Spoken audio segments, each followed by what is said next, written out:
ਮੀਂਹ ਵਾਲੀ ਉਸ ਠੰਡੀ ਰਾਤ ਨੂੰ ਜਦੋਂ ਸਾਰਾ ਪਿੰਡ ਸੁੱਤਾ ਪਿਆ ਸੀ, ਗੁਰਮੀਤ ਕੌਰ ਆਪਣੇ ਘਰ ਦੇ ਬਾਹਰ ਖੜ੍ਹੀ ਆਪਣੇ ਪੁੱਤ ਅਮਨ ਦੀ ਰਾਹ ਦੇਖ ਰਹੀ ਸੀ। ਰਾਤ ਦੇ 11 ਵੱਜ ਚੁੱਕੇ ਸਨ, ਪਰ ਅਮਨ ਹਾਲੇ ਤੱਕ ਘਰ ਨਹੀਂ ਆਇਆ ਸੀ। ਉਸਦੇ ਹੱਥ ਵਿੱਚ ਫੋਨ ਸੀ ਅਤੇ ਉਹ ਵਾਰ-ਵਾਰ ਉਸਦਾ ਨੰਬਰ ਮਿਲਾ ਰਹੀ ਸੀ, ਪਰ ਹਰ ਵਾਰ ਫੋਨ ਬੰਦ ਆ ਰਿਹਾ ਸੀ। ਅਚਾਨਕ ਦੂਰੋਂ ਇੱਕ ਮੋਟਰਸਾਈਕਲ ਦੀ ਆਵਾਜ਼ ਸੁਣਾਈ ਦਿੱਤੀ। ਗੁਰਮੀਤ ਕੌਰ ਦੇ ਚਿਹਰੇ ਉੱਤੇ ਰੌਣਕ ਆ ਗਈ। ਅਮਨ ਨਸ਼ੇ ਦੀ ਹਾਲਤ ਵਿੱਚ ਘਰ ਆਇਆ ਅਤੇ ਬਿਨਾਂ ਮਾਂ ਵੱਲ ਵੇਖੇ ਸਿੱਧਾ ਆਪਣੇ ਕਮਰੇ ਵਿੱਚ ਚਲਾ ਗਿਆ। ਗੁਰਮੀਤ ਕੌਰ ਦਾ ਦਿਲ ਟੁੱਟ ਗਿਆ। ਇਹ ਉਹੀ ਅਮਨ ਸੀ ਜਿਸ ਲਈ ਉਸਨੇ ਆਪਣੀ ਜਵਾਨੀ ਲਗਾ ਦਿੱਤੀ ਸੀ। ਪਤੀ ਦੀ ਮੌਤ ਤੋਂ ਬਾਅਦ ਉਸਨੇ ਦਿਹਾੜੀਆਂ ਕਰਕੇ, ਲੋਕਾਂ ਦੇ ਘਰਾਂ ਵਿੱਚ ਕੰਮ ਕਰਕੇ ਅਤੇ ਕਈ ਵਾਰ ਭੁੱਖੀ ਰਹਿ ਕੇ ਉਸਨੂੰ ਪੜ੍ਹਾਇਆ ਸੀ। ਪਰ ਪਿਛਲੇ ਕੁਝ ਸਾਲਾਂ ਵਿੱਚ ਅਮਨ ਬਦਲ ਗਿਆ ਸੀ। ਉਸਨੂੰ ਮਾਂ ਦੀ ਮਿਹਨਤ ਜਾਂ ਤਿਆਗ ਦੀ ਕੋਈ ਕਦਰ ਨਹੀਂ ਸੀ। ਪਿੰਡ ਦੇ ਗਲਤ ਮੁੰਡਿਆਂ ਦੀ ਸੰਗਤ ਵਿੱਚ ਪੈ ਕੇ ਉਹ ਘਰ ਤੋਂ ਦੂਰ ਹੁੰਦਾ ਜਾ ਰਿਹਾ ਸੀ। ਉਸ ਰਾਤ ਗੁਰਮੀਤ ਕੌਰ ਨੇ ਆਪਣੇ ਕਮਰੇ ਵਿੱਚ ਬੈਠ ਕੇ ਅੱਖਾਂ ਵਿੱਚ ਹੰਝੂ ਲੈ ਕੇ ਇੱਕੋ ਅਰਦਾਸ ਕੀਤੀ, ਵਾਹਿਗੁਰੂ ਮੇਰੇ ਪੁੱਤ ਨੂੰ ਸਹੀ ਰਾਹ ਦਿਖਾ ਦੇ। ਪਰ ਉਸਨੂੰ ਨਹੀਂ ਪਤਾ ਸੀ ਕਿ ਆਉਣ ਵਾਲੇ ਦਿਨਾਂ ਵਿੱਚ ਇੱਕ ਐਸੀ ਘਟਨਾ ਵਾਪਰਨ ਵਾਲੀ ਹੈ ਜੋ ਮਾਂ ਪੁੱਤ ਦੋਵਾਂ ਦੀ ਜ਼ਿੰਦਗੀ ਬਦਲ ਦੇਵੇਗੀ। ਅਗਲੀ ਸਵੇਰ ਗੁਰਮੀਤ ਕੌਰ ਹਮੇਸ਼ਾ ਵਾਂਗ ਤੜਕੇ ਉੱਠ ਗਈ।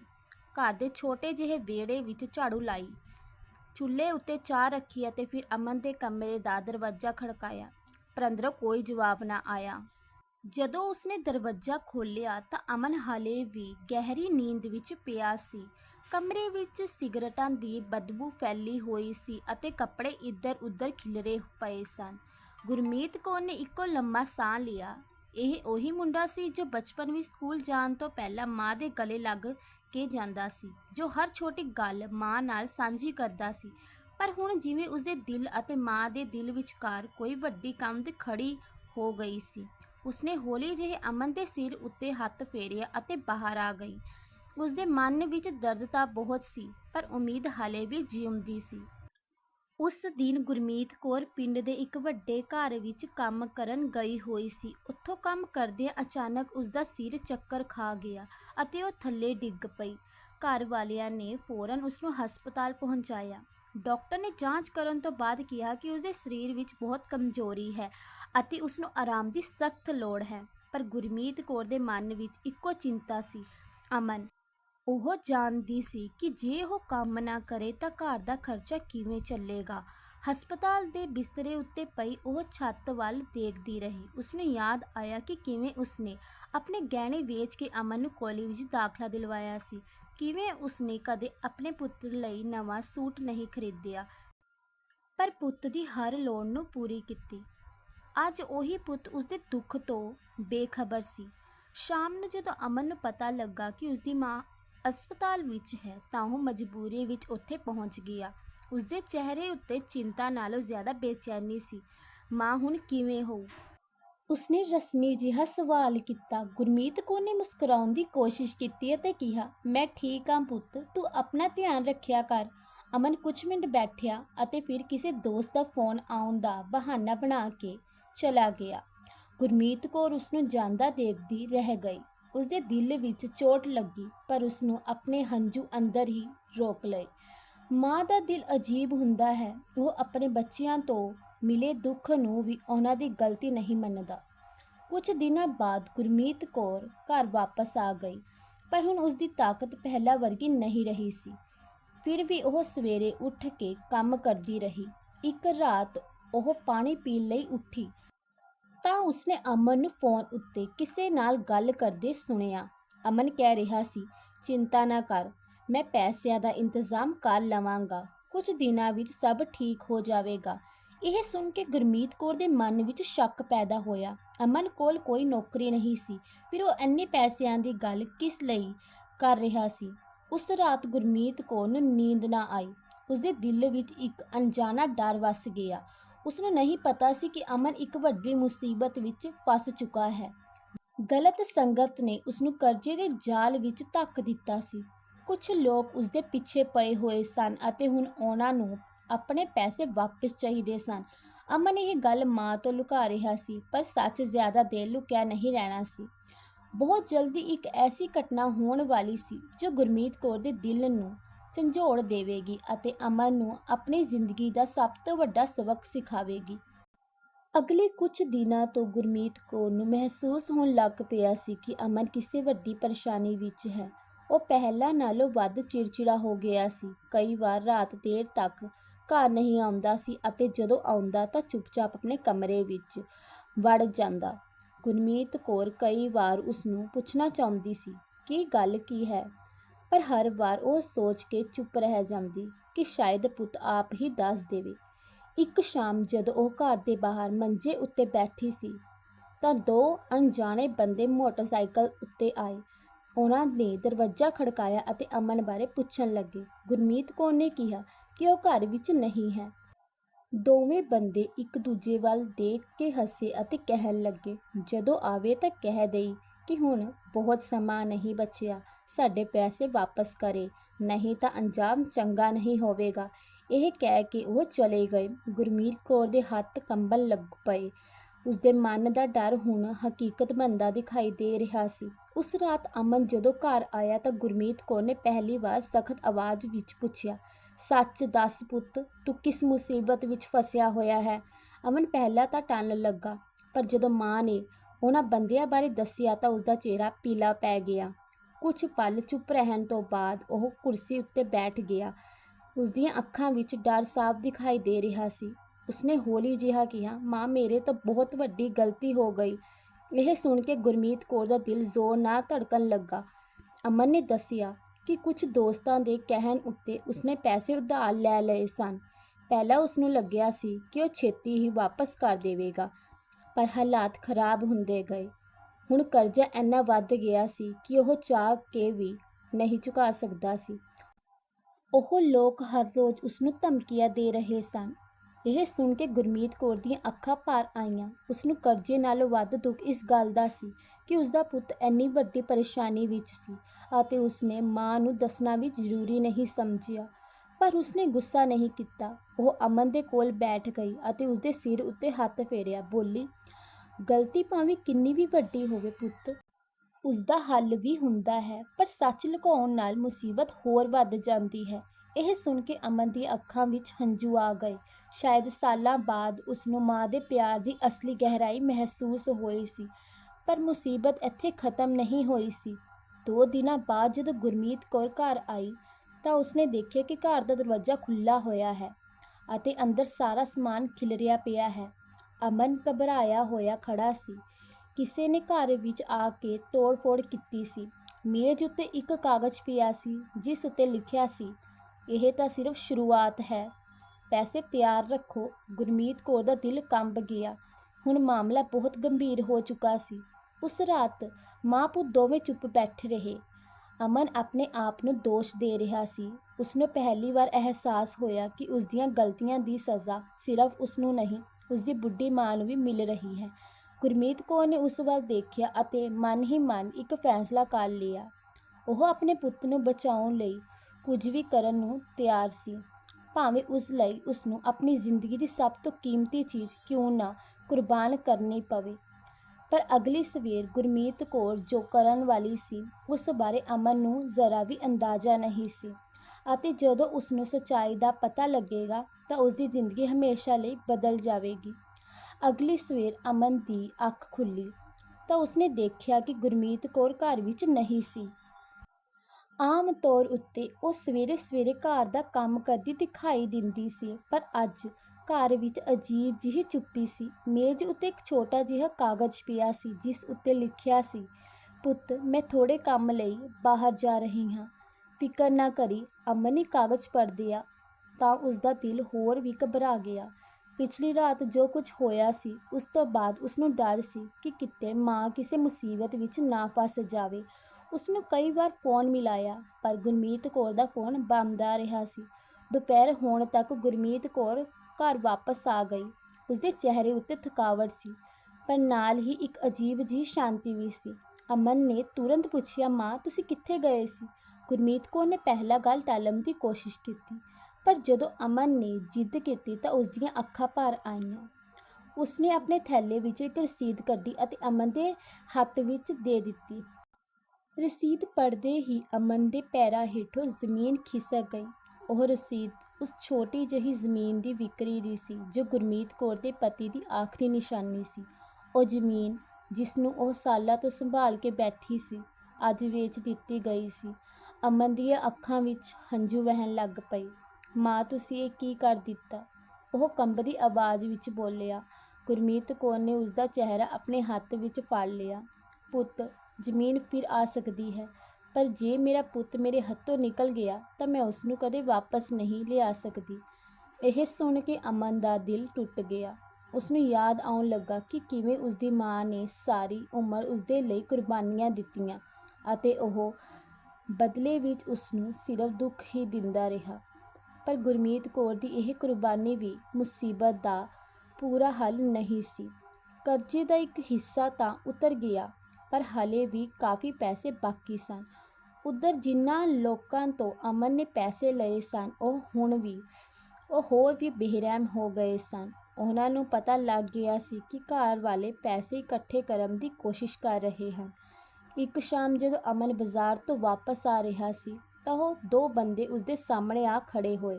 ਉਹਨਾਂ ਨੇ ਉਸਨੂੰ ਧਮਕੀ ਦਿੱਤੀ ਕਿ ਜੇ ਬਾਕੀ ਪੈਸੇ ਜਲਦੀ ਨਾ ਮਿਲੇ ਤਾਂ ਉਸਦੀ ਮਾਂ ਨੂੰ ਵੀ ਨਹੀਂ ਛੱਡਣਗੇ। ਇਹ ਗੱਲ ਸੁਣ ਕੇ ਅਮਨ ਦੇ ਅੰਦਰ ਕੁਝ ਟੁੱਟ ਗਿਆ। ਪਹਿਲਾਂ ਉਹ ਆਪਣੇ ਡਰ ਕਰਕੇ ਚੁੱਪ ਰਹਿੰਦਾ ਸੀ, ਪਰ ਹੁਣ ਗੱਲ ਉਸਦੀ ਮਾਂ ਤੱਕ ਪਹੁੰਚ ਗਈ ਸੀ। ਉਸ ਰਾਤ ਉਹ ਸਾਰੀ ਰਾਤ ਨਹੀਂ ਸੁੱਤਾ। ਉਹ ਆਪਣੇ ਕਮਰੇ ਵਿੱਚ ਬੈਠਾ ਬਚਪਨ ਦੀਆਂ ਤਸਵੀਰਾਂ ਦੇਖਦਾ ਰਿਹਾ। ਹਰ ਤਸਵੀਰ ਉਸਨੂੰ ਆਪਣੀ ਗਲਤੀਆਂ ਦਾ ਅਹਿਸਾਸ ਕਰਵਾ ਰਹੀ ਸੀ। ਇੱਕ ਤਸਵੀਰ ਵਿੱਚ ਉਹ ਸਕੂਲ ਦੀ ਵਰਦੀ ਵਿੱਚ ਸੀ ਅਤੇ ਗੁਰਮੀਤ ਕੌਰ ਉਸਦੇ ਕੋਲ ਖੜੀ ਮੁਸਕਰਾ ਰਹੀ ਸੀ। ਉਸਨੂੰ ਯਾਦ ਆਇਆ ਕਿ ਉਸ ਦਿਨ ਫੀਸ ਭਰਨ ਲਈ ਮਾਂ ਨੇ ਆਪਣੀ ਚਾਂਦੀ ਦੀ ਪਾਇਲ ਵੇਚ ਦਿੱਤੀ ਸੀ। ਇੱਕ ਹੋਰ ਤਸਵੀਰ ਵਿੱਚ ਉਹ ਬਿਮਾਰ ਪਿਆ ਸੀ ਅਤੇ ਮਾਂ 3 ਰਾਤਾਂ ਜਾਗ ਕੇ ਉਸਦੇ ਕੋਲ ਬੈਠੀ ਰਹੀ ਸੀ। ਸਵੇਰ ਹੁੰਦੇ ਹੁੰਦੇ ਅਮਨ ਨੇ ਇੱਕ ਫੈਸਲਾ ਕਰ ਲਿਆ। ਉਹ ਹੁਣ ਭੱਜੇਗਾ ਨਹੀਂ, ਨਾ ਹੀ ਮਾਂ ਦੇ ਪਿੱਛੇ ਲੁਕੇਗਾ। ਉਹ ਆਪਣੀ ਗਲਤੀਆਂ ਦਾ ਸਾਹਮਣਾ ਕਰੇਗਾ, ਭਾਵੇਂ ਜੋ ਵੀ ਨਤੀਜਾ ਨਿਕਲੇ। ਪਹਿਲੀ ਵਾਰ ਉਸਦੇ ਅੰਦਰ ਜ਼ਿੰਮੇਵਾਰੀ ਦੀ ਇੱਕ ਚਿੰਗਾਰੀ ਜਾਗੀ ਸੀ। ਪਰ ਜਦੋਂ ਇਹ ਫੈਸਲਾ ਕਰ ਰਿਹਾ ਸੀ, ਉਸੇ ਵੇਲੇ ਪਿੰਡ ਦੇ ਦੂਜੇ ਪਾਸੇ ਕੁਝ ਲੋਕ ਇੱਕ ਹੋਰ ਯੋਜਨਾ ਬਣਾ ਰਹੇ ਸਨ। ਉਹ ਲੋਕ ਅਮਨ ਤੋਂ ਪੈਸੇ ਵਾਪਸ ਲੈਣ ਲਈ ਹੁਣ ਕੋਈ ਵੱਡਾ ਕਦਮ ਚੁੱਕਣ ਵਾਲੇ ਸਨ ਅਤੇ ਉਸ ਕਦਮ ਦਾ ਨਿਸ਼ਾਨਾ ਅਮਨ ਨਹੀਂ ਸਗੋਂ ਗੁਰਮੀਤ ਕੌਰ ਬਣਨ ਵਾਲੀ ਸੀ। ਅਮਨ ਨੂੰ ਇਹ ਅੰਦਾਜ਼ਾ ਵੀ ਨਹੀਂ ਸੀ ਕਿ ਜਿਨ੍ਹਾਂ ਲੋਕਾਂ ਤੋਂ ਉਸਨੇ ਕਰਜ਼ਾ ਲਿਆ ਸੀ, ਉਹ ਹੁਣ ਕਿੰਨੇ ਖਤਰਨਾਕ ਹੋ ਚੁੱਕੇ ਸਨ। ਉਹਨਾਂ ਲਈ ਪੈਸਾ ਹੀ ਸਭ ਕੁਝ ਸੀ। ਨਾ ਉਹਨਾਂ ਨੂੰ ਕਿਸੇ ਦੀ ਉਮਰ ਦੀ ਪਰਵਾਹ ਸੀ ਅਤੇ ਨਾ ਹੀ ਕਿਸੇ ਦੀ ਭਾਵਨਾਵਾਂ ਦੀ। ਉਸ ਦਿਨ ਗੁਰਮੀਤ ਕੌਰ ਹਮੇਸ਼ਾ ਦੀ ਤਰ੍ਹਾਂ ਸਵੇਰੇ ਗੁਰਦੁਆਰੇ ਮੱਥਾ ਟੇਕਣ ਗਈ ਹੋਈ ਸੀ। ਅਮਨ ਘਰ ਵਿੱਚ ਹੀ ਸੀ ਅਤੇ ਆਪਣੀ ਜ਼ਿੰਦਗੀ ਨੂੰ ਦੁਬਾਰਾ ਸਹੀ ਰਾਹ ਉੱਤੇ ਲਿਆਉਣ ਬਾਰੇ ਸੋਚ ਰਿਹਾ ਸੀ। ਅਚਾਨਕ ਉਸਦੇ ਫੋਨ ਉੱਤੇ ਇੱਕ ਅਣਜਾਣ ਨੰਬਰ ਤੋਂ ਕਾਲ ਆਈ। ਜਿਵੇਂ ਹੀ ਉਸਨੇ ਫੋਨ ਚੁੱਕਿਆ, ਦੂਜੇ ਪਾਸੇ ਤੋਂ ਇੱਕ ਸਖਤ ਆਵਾਜ਼ ਆਈ, ਜੇ ਆਪਣੀ ਮਾਂ ਨੂੰ ਸਹੀ ਸਲਾਮਤ ਦੇਖਣਾ ਚਾਹੁੰਦਾ ਹੈ ਤਾਂ ਅੱਜ ਸ਼ਾਮ ਤੱਕ ਸਾਡੇ ਪੈਸੇ ਤਿਆਰ ਰੱਖੀ। ਇਹ ਸੁਣ ਕੇ ਅਮਨ ਦੇ ਸਰੀਰ ਵਿੱਚੋਂ ਜਿਵੇਂ ਖੂਨ ਸੁੱਕ ਗਿਆ। ਮੇਰੀ ਮਾਂ ਕਿੱਥੇ ਹੈ? ਉਹ ਚੀਕਿਆ, ਪਰ ਸਾਹਮਣੇ ਵਾਲੇ ਨੇ ਫੋਨ ਕੱਟ ਦਿੱਤਾ। ਅਮਨ ਪਾਗਲਾਂ ਵਾਂਗ ਘਰੋਂ ਬਾਹਰ ਭੱਜਿਆ। ਉਸਨੇ ਗੁਰਦੁਆਰੇ, ਬਾਜ਼ਾਰ ਅਤੇ ਹਰ ਥਾਂ ਉੱਤੇ ਲੱਭਿਆ ਜਿੱਥੇ ਗੁਰਮੀਤ ਕੌਰ ਜਾ ਸਕਦੀ ਸੀ, ਪਰ ਉਸਦਾ ਕਿਤੇ ਨਾ ਪਤਾ ਲੱਗਿਆ। ਉਸਦੇ ਦਿਲ ਵਿੱਚ ਡਰ ਵੱਧਦਾ ਜਾ ਰਿਹਾ ਸੀ। ਉਸਨੂੰ ਪਹਿਲੀ ਵਾਰ ਅਹਿਸਾਸ ਹੋਇਆ ਕਿ ਜੇ ਮਾਂ ਨੂੰ ਕੁਝ ਹੋ ਗਿਆ ਤਾਂ ਉਹ ਸਾਰੀ ਉਮਰ ਆਪਣੇ ਆਪ ਨੂੰ ਮਾਫ਼ ਨਹੀਂ ਕਰ ਸਕੇਗਾ। ਸ਼ਾਮ ਹੋਣ ਤੱਕ ਅਮਨ ਥੱਕ ਕੇ ਟੁੱਟ ਚੁੱਕਾ ਸੀ। ਉਦੋਂ ਹੀ ਪਿੰਡ ਦੇ ਬੱਸ ਅੱਡੇ ਕੋਲ ਉਸਨੂੰ ਗੁਰਮੀਤ ਕੌਰ ਦਿਖਾਈ ਦਿੱਤੀ। ਉਹ ਬਿਲਕੁਲ ਠੀਕ ਸੀ। ਅਮਨ ਦੌੜ ਕੇ ਉਸਦੇ ਕੋਲ ਗਿਆ ਅਤੇ ਉਸਨੂੰ ਜੱਫੀ ਪਾ ਲਈ। ਉਸਦੀਆਂ ਅੱਖਾਂ ਵਿੱਚ ਹੰਝੂ ਵਹਿ ਰਹੇ ਸਨ। ਗੁਰਮੀਤ ਕੌਰ ਹੈਰਾਨ ਰਹਿ ਗਈ। ਕੀ ਹੋਇਆ ਪੁੱਤ? ਉਸਨੇ ਪੁੱਛਿਆ। ਅਮਨ ਕੁਝ ਨਾ ਬੋਲ ਸਕਿਆ। ਉਹ ਸਿਰਫ ਰੋਂਦਾ ਰਿਹਾ। ਉਸ ਪਲ ਉਸਨੂੰ ਸਮਝ ਆ ਗਿਆ ਕਿ ਉਸਦੀ ਜ਼ਿੰਦਗੀ ਵਿੱਚ ਜੇ ਕੋਈ ਸਭ ਤੋਂ ਕੀਮਤੀ ਚੀਜ਼ ਹੈ ਤਾਂ ਉਹ ਉਸਦੀ ਮਾਂ ਹੈ। ਘਰ ਵਾਪਸ ਆ ਕੇ ਅਮਨ ਨੇ ਸਾਰੀ ਗੱਲ ਦੱਸੀ। ਗੁਰਮੀਤ ਕੌਰ ਨੇ ਵੀ ਪਹਿਲੀ ਵਾਰ ਉਸਨੂੰ ਡਾਂਟਿਆ, ਪੁੱਤ, ਗਲਤੀ ਕਰਨੀ ਮਾੜੀ ਗੱਲ ਨਹੀਂ, ਪਰ ਗਲਤੀ ਨੂੰ ਵਧਣ ਦੇਣਾ ਮਾੜੀ ਗੱਲ ਹੈ। ਜੇ ਤੂੰ ਪਹਿਲਾਂ ਮੈਨੂੰ ਦੱਸ ਦਿੰਦਾ ਤਾਂ ਸ਼ਾਇਦ ਗੱਲ ਇੱਥੇ ਤੱਕ ਨਾ ਪਹੁੰਚਦੀ। ਅਮਨ ਚੁੱਪਚਾਪ ਸਿਰ ਝੁਕਾ ਕੇ ਬੈਠਾ ਰਿਹਾ। ਉਸਦੇ ਮਨ ਵਿੱਚ ਪਛਤਾਵਾ ਸੀ, ਬਹੁਤ ਡੂੰਘਾ ਪਛਤਾਵਾ। ਉਸੇ ਰਾਤ ਅਮਨ ਨੇ ਇੱਕ ਵੱਡਾ ਫੈਸਲਾ ਕੀਤਾ। ਉਸਨੇ ਆਪਣੇ ਸਾਰੇ ਪੁਰਾਣੇ ਦੋਸਤਾਂ ਨਾਲ ਰਿਸ਼ਤਾ ਤੋੜ ਦਿੱਤਾ। ਅਗਲੇ ਦਿਨ ਉਹ ਸ਼ਹਿਰ ਗਿਆ ਤੇ ਨੌਕਰੀ ਲੱਭਣੀ ਸ਼ੁਰੂ ਕਰ ਦਿੱਤੀ। ਕਈ ਥਾਵਾਂ ਤੋਂ ਉਸਨੂੰ ਇਨਕਾਰ ਮਿਲਿਆ, ਪਰ ਉਸਨੇ ਹਾਰ ਨਹੀਂ ਮੰਨੀ। ਸ਼ਾਮ ਤੱਕ ਉਸਨੂੰ ਇੱਕ ਗੋਦਾਮ ਵਿੱਚ ਕੰਮ ਮਿਲ ਗਿਆ। ਤਨਖਾਹ ਜ਼ਿਆਦਾ ਨਹੀਂ ਸੀ, ਪਰ ਇਹ ਉਸਦੀ ਨਵੀਂ ਜ਼ਿੰਦਗੀ ਦੀ ਸ਼ੁਰੂਆਤ ਸੀ। ਜਦੋਂ ਉਹ ਘਰ ਆਇਆ ਤੇ ਮਾਂ ਨੂੰ ਨੌਕਰੀ ਬਾਰੇ ਦੱਸਿਆ ਤਾਂ ਗੁਰਮੀਤ ਕੌਰ ਦੀ ਅੱਖਾਂ ਵਿੱਚ ਪਹਿਲੀ ਵਾਰ ਖੁਸ਼ੀ ਦੀ ਚਮਕ ਦਿਖਾਈ ਦਿੱਤੀ। ਪਰ ਮੁਸੀਬਤਾਂ ਹਲੇ ਮੁੱਕੀਆਂ ਨਹੀਂ ਸਨ। ਕਰਜ਼ਾ ਦੇਣ ਵਾਲੇ ਲੋਕ ਹਲੇ ਪੈਸੇ ਮੰਗ ਰਹੇ ਸਨ। ਅਮਨ ਹੁਣ ਮਿਹਨਤ ਕਰਕੇ ਕਰਜ਼ਾ ਚੁਕਾਉਣਾ ਚਾਹੁੰਦਾ ਸੀ, ਪਰ ਉਹ ਲੋਕ ਇੰਤਜ਼ਾਰ ਕਰਨ ਲਈ ਤਿਆਰ ਨਹੀਂ ਸਨ। ਇੱਕ ਰਾਤ ਜਦੋਂ ਅਮਨ ਕੰਮ ਤੋਂ ਵਾਪਸ ਆ ਰਿਹਾ ਸੀ ਤਾਂ ਉਸਨੇ ਦੇਖਿਆ ਕਿ ਘਰ ਦੇ ਬਾਹਰ ਇੱਕ ਕਾਲੀ ਗੱਡੀ ਖੜੀ ਹੈ। ਉਸ ਵਿੱਚੋਂ 3 ਬੰਦੇ ਉਤਰੇ ਅਤੇ ਸਿੱਧੇ ਘਰ ਵੱਲ ਵਧੇ। ਅਮਨ ਦਾ ਦਿਲ ਜ਼ੋਰ-ਜ਼ੋਰ ਨਾਲ ਧੜਕਣ ਲੱਗਾ। ਉਸਨੂੰ ਅਹਿਸਾਸ ਹੋ ਗਿਆ ਕਿ ਹੁਣ ਫੈਸਲੇ ਦਾ ਸਮਾਂ ਆ ਗਿਆ ਹੈ। ਜਾਂ ਤਾਂ ਉਹ ਆਪਣੀ ਜ਼ਿੰਦਗੀ ਦੀ ਸਭ ਤੋਂ ਵੱਡੀ ਲੜਾਈ ਲੜੇਗਾ ਜਾਂ ਫਿਰ ਸਭ ਕੁਝ ਗੁਆ ਬੈਠੇਗਾ। ਅਤੇ ਜਦੋਂ ਉਹ 3 ਬੰਦੇ ਘਰ ਦੇ ਅੰਦਰ ਦਾਖਲ ਹੋਏ ਤਾਂ ਉਹਨਾਂ ਵਿੱਚੋਂ ਇੱਕ ਨੇ ਐਸੀ ਗੱਲ ਕਹੀ ਜਿਸ ਨੇ ਅਮਨ ਅਤੇ ਗੁਰਮੀਤ ਕੌਰ ਦੋਵਾਂ ਨੂੰ ਹੈਰਾਨ ਕਰ ਦਿੱਤਾ। ਜਿਵੇਂ ਹੀ ਉਹ 3 ਬੰਦੇ ਘਰ ਦੇ ਅੰਦਰ ਆਏ, ਅਮਨ ਨੇ ਹਿੰਮਤ ਕਰਕੇ ਉਹਨਾਂ ਦਾ ਸਾਹਮਣਾ ਕੀਤਾ। ਗੁਰਮੀਤ ਕੌਰ ਵੀ ਉਸਦੇ ਕੋਲ ਆ ਕੇ ਖੜ ਗਈ। ਘਰ ਦਾ ਮਾਹੌਲ ਤਣਾਅ ਨਾਲ ਭਰਿਆ ਹੋਇਆ ਸੀ। ਅਮਨ ਨੂੰ ਲੱਗ ਰਿਹਾ ਸੀ ਕਿ ਸ਼ਾਇਦ ਅੱਜ ਕੋਈ ਵੱਡੀ ਵਿਪਤਾ ਆਉਣ ਵਾਲੀ ਹੈ। ਪਰ ਅਚਾਨਕ ਉਹਨਾਂ ਵਿੱਚੋਂ ਸਭ ਤੋਂ ਵੱਡੀ ਉਮਰ ਦੇ ਆਦਮੀ ਨੇ ਕਿਹਾ, ਅਸੀਂ ਅੱਜ ਲੜਾਈ ਕਰਨ ਨਹੀਂ ਆਏ, ਅਸੀਂ ਤੈਨੂੰ ਇੱਕ ਆਖਰੀ ਮੌਕਾ ਦੇਣ ਆਏ ਹਾਂ। ਅਮਨ ਅਤੇ ਗੁਰਮੀਤ ਕੌਰ ਦੋਵੇਂ ਹੈਰਾਨ ਹੋ ਗਏ। ਉਸ ਆਦਮੀ ਨੇ ਡੂੰਘਾ ਸਾਹ ਲਿਆ ਅਤੇ ਕਿਹਾ, ਤੇਰੇ ਪਿਤਾ ਜੀ ਬਹੁਤ ਇਮਾਨਦਾਰ ਇਨਸਾਨ ਸਨ। ਸਾਲਾਂ ਪਹਿਲਾਂ ਜਦੋਂ ਮੇਰਾ ਪਰਿਵਾਰ ਮੁਸੀਬਤ ਵਿੱਚ ਸੀ, ਉਹਨਾਂ ਨੇ ਮੇਰੀ ਮਦਦ ਕੀਤੀ ਸੀ। ਇਸੇ ਲਈ ਅਸੀਂ ਇੰਨੇ ਦਿਨਾਂ ਤੋਂ ਤੇਰੇ ਨਾਲ ਸਖਤੀ ਕਰਨ ਦੇ ਬਾਵਜੂਦ ਇੱਕ ਹੱਦ ਤੋਂ ਅੱਗੇ ਨਹੀਂ ਗਏ। ਪਰ ਹੁਣ ਸਾਡਾ ਵੀ ਦਬਾਅ ਹੈ। ਇਹ ਸੁਣ ਕੇ ਗੁਰਮੀਤ ਕੌਰ ਦੀ ਅੱਖਾਂ ਭਰ ਆਈਆਂ। ਉਸਨੂੰ ਆਪਣੇ ਮਰਹੂਮ ਪਤੀ ਦੀ ਯਾਦ ਆ ਗਈ। ਉਹ ਹਮੇਸ਼ਾ ਕਹਿੰਦਾ ਸੀ ਕਿ ਚੰਗੇ ਕਰਮ ਕਰਦੇ ਵਿਅਰਥ ਨਹੀਂ ਜਾਂਦੇ। ਉਸ ਆਦਮੀ ਨੇ ਅੱਗੇ ਕਿਹਾ, ਜੇ ਅਮਨ ਸੱਚਮੁੱਚ ਬਦਲਣਾ ਚਾਹੁੰਦਾ ਹੈ ਅਤੇ ਮਿਹਨਤ ਕਰਕੇ ਕਰਜ਼ਾ ਚੁਕਾਉਣਾ ਚਾਹੁੰਦਾ ਹੈ ਤਾਂ ਅਸੀਂ ਉਸਨੂੰ ਕੁਝ ਸਮਾਂ ਦੇ ਸਕਦੇ ਹਾਂ। ਪਰ ਜੇ ਦੁਬਾਰਾ ਕੋਈ ਝੂਠ ਜਾਂ ਧੋਖਾ ਹੋਇਆ ਤਾਂ ਫਿਰ ਅਸੀਂ ਵੀ ਕੁਝ ਨਹੀਂ ਕਰ ਸਕਾਂਗੇ। ਅਮਨ ਨੇ ਪਹਿਲੀ ਵਾਰ ਸਿੱਧੀਆਂ ਅੱਖਾਂ ਵਿੱਚ ਵੇਖ ਕੇ ਕਿਹਾ, ਮੈਂ ਗਲਤ ਸੀ। ਮੈਂ ਆਪਣੀ ਮਾਂ ਦੀ ਜ਼ਿੰਦਗੀ ਬਰਬਾਦ ਕਰ ਦਿੱਤੀ, ਪਰ ਹੁਣ ਮੈਂ ਭੱਜਾਂਗਾ ਨਹੀਂ। ਮੈਂ ਹਰ ਪੈਸਾ ਵਾਪਸ ਕਰਾਂਗਾ। ਉਸਦੀ ਆਵਾਜ਼ ਵਿੱਚ ਪਹਿਲੀ ਵਾਰ ਸੱਚਾਈ ਸੀ। ਉਹ ਬੰਦੇ ਕੁਝ ਸਮਾਂ ਚੁੱਪ ਰਹੇ ਅਤੇ ਫਿਰ ਉੱਠ ਕੇ ਚਲੇ ਗਏ। ਉਸ ਰਾਤ ਅਮਨ ਨੂੰ ਨੀਂਦ ਨਹੀਂ ਆਈ। ਉਹ ਵਰਾਂਡੇ ਵਿੱਚ ਬੈਠਾ ਆਪਣੀ ਜ਼ਿੰਦਗੀ ਬਾਰੇ ਸੋਚਦਾ ਰਿਹਾ। ਉਸਨੂੰ ਆਪਣੇ ਬਚਪਨ ਦੀ ਹਰ ਗੱਲ ਯਾਦ ਆ ਰਹੀ ਸੀ। ਕਿਵੇਂ ਮਾਂ ਨੇ ਉਸਨੂੰ ਪਹਿਲੀ ਸਾਈਕਲ ਦਿਲਵਾਉਣ ਲਈ ਮਹੀਨਿਆਂ ਪਹਿਲਾਂ ਪੈਸੇ ਜੋੜੇ ਸਨ। ਕਿਵੇਂ ਉਸਨੇ ਖੁਦ ਪੁਰਾਣੇ ਕੱਪੜੇ ਪਾ ਲਏ ਪਰ ਪੁੱਤ ਲਈ ਨਵੇਂ ਕੱਪੜੇ ਖਰੀਦੇ। ਕਿਵੇਂ ਪਿਤਾ ਦੀ ਮੌਤ ਤੋਂ ਬਾਅਦ ਵੀ ਉਸਨੇ ਕਦੇ ਉਸਨੂੰ ਪਿਓ ਦੀ ਕਮੀ ਮਹਿਸੂਸ ਨਹੀਂ ਹੋਣ ਦਿੱਤੀ। ਸਵੇਰੇ ਅਮਨ ਨੇ ਇੱਕ ਹੋਰ ਫੈਸਲਾ ਕੀਤਾ। ਹੁਣ ਉਹ ਸਿਰਫ ਨੌਕਰੀ ਨਹੀਂ ਕਰੇਗਾ, ਸਗੋਂ ਵਾਧੂ ਕੰਮ ਵੀ ਕਰੇਗਾ। ਦਿਨ ਵਿੱਚ ਗੋਦਾਮ ਵਿੱਚ ਕੰਮ ਅਤੇ ਰਾਤ ਨੂੰ ਇੱਕ ਢਾਬੇ ਉੱਤੇ। ਉਸਦਾ ਸਰੀਰ ਥੱਕ ਜਾਂਦਾ ਸੀ, ਹੱਥਾਂ ਵਿੱਚ ਛਾਲੇ ਪੈ ਗਏ ਸਨ, ਪਰ ਉਹ ਰੁਕਿਆ ਨਹੀਂ। ਹਰ ਸ਼ਾਮ ਉਹ ਆਪਣੀ ਕਮਾਈ ਦਾ ਇੱਕ ਹਿੱਸਾ ਕਰਜ਼ਾ ਚੁਕਾਉਣ ਲਈ ਵੱਖਰਾ ਰੱਖ ਦਿੰਦਾ। ਗੁਰਮੀਤ ਕੌਰ ਆਪਣੇ ਪੁੱਤ ਨੂੰ ਇੰਨੀ ਮਿਹਨਤ ਕਰਦਿਆਂ ਦੇਖਦੀ ਤਾਂ ਉਸਦੇ ਦਿਲ ਨੂੰ ਸਕੂਨ ਮਿਲਦਾ। ਸਾਲਾਂ ਬਾਅਦ ਉਸਨੂੰ ਲੱਗ ਰਿਹਾ ਸੀ ਕਿ ਉਸਦਾ ਅਮਨ ਵਾਪਿਸ ਆ ਰਿਹਾ ਹੈ। ਪਰ ਇੱਕ ਦਿਨ ਕੰਮ ਕਰਦਿਆਂ ਅਮਨ ਨਾਲ ਐਸਾ ਹਾਦਸਾ ਵਾਪਰਿਆ ਜਿਸ ਨੇ ਫਿਰ ਸਭ ਕੁਝ ਬਦਲ ਦਿੱਤਾ। ਭਾਰੀ ਸਮਾਨ ਚੁੱਕਦਿਆਂ ਅਚਾਨਕ ਉਸਦਾ ਪੈਰ ਫਿਸਲ ਗਿਆ ਅਤੇ ਉਹ ਉੱਚੀ ਥਾਂ ਤੋਂ ਹੇਠਾਂ ਡਿੱਗ ਪਿਆ। ਉਸਦੇ ਸਾਥੀਆਂ ਨੇ ਤੁਰੰਤ ਉਸਨੂੰ ਹਸਪਤਾਲ ਪਹੁੰਚਾਇਆ। ਜਦੋਂ ਇਹ ਖਬਰ ਗੁਰਮੀਤ ਕੌਰ ਤੱਕ ਪਹੁੰਚੀ ਤਾਂ ਉਸਦੇ ਪੈਰੋਂ ਹੇਠੋਂ ਜ਼ਮੀਨ ਨਿਕਲ ਗਈ। ਹਸਪਤਾਲ ਦੇ ਬਾਹਰ ਬੈਠੀ ਉਹ ਵਾਹਿਗੁਰੂ ਅੱਗੇ ਅਰਦਾਸ ਕਰ ਰਹੀ ਸੀ।